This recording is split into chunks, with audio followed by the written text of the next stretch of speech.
Hari ini Indonesia darurat demokrasi. Polisi yang mengaku sebagai pengayom dan pelayan masyarakat justru mencoreng unsur yang mereka banggakan selama ini. Demo itu hak rakyat. Pemerintah dengan atributnya seharusnya memfasilitasi, bukan malah memperburuk situasi. Tidak ada pembenaran untuk sebuah kekerasan. Citra yang selama ini memang sudah buruk karena ulah anggota instansi yang selalu mereka sebut dengan oknum, jadi semakin hancur dengan ada tindakan yang begitu bengis dan arogan dari mereka sendiri. Selain penggunaan gas air mata yang mereka gunakan untuk membubarkan massa yang berdemo, yang mana itu adalah hak mereka dalam berbangsa, mereka juga dengan amat sadar telah menghilangkan nyawa dari seorang rakyat. Nyawa dari manusia yang telah menggaji mereka dengan kerja kerasnya, tapi hanya dianggap seperti seekor nyamuk yang nyawanya pun tak ada artinya. Apalah arti Pancasila sebagai dasar negara jika atribut yang harusnya menjunjung tinggi justru mencoreng seluruh sila yang ada?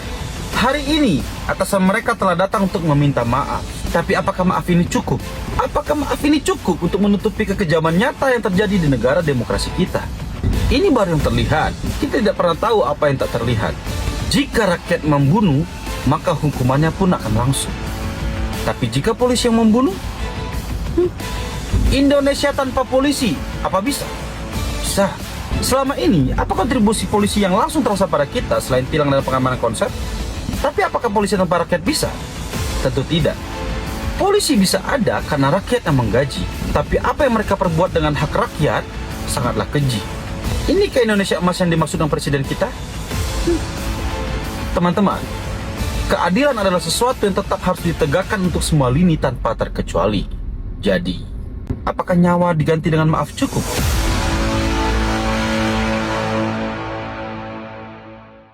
Mundur, Pak. Permintaan maaf tidak akan cukup kalau sampai hari ini tidak ada satupun dari kalian yang bertanggung jawab. Artinya nyawa memang tidak ada harganya bagi kalian semua.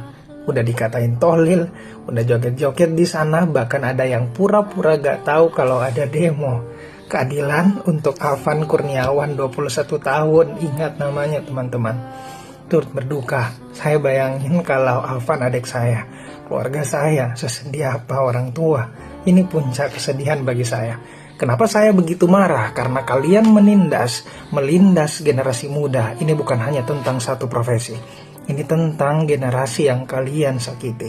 Vox Populi, Vox Dei. Suara rakyat adalah suara Tuhan. Saya percaya. Bukan kami, Pak, musuhnya. Bukan kami, Pak, lawannya. Kenapa ditabrak? Tahu kan kendaraan itu dari pajak kita. Dan kenapa kalian ngebut di kerumunan massa? Padahal mobil lapis baja berhenti, lalu melindas lagi. Tolol emang. Gak punya empati. Ini pertama kali dalam ratusan konten saya ngomong kasar. Karena kalian lebih dari kasar, kotor. Ini bukan kecelakaan. Ini bukan tragedi seorang atau 7 orang penabrak. Ini alarm keras tentang sistem yang membusuk.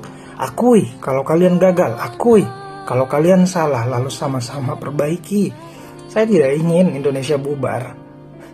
Kalau tidak ada satupun upaya untuk sedikit menghadirkan empati, tidak lama lagi sejarah akan terulang kembali. Kami minta satu hal, usut tuntas.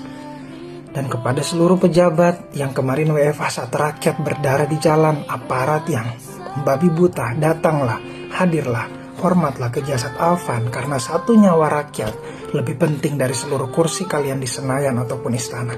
Bagikan sekarang Alvan, besok bisa siapapun.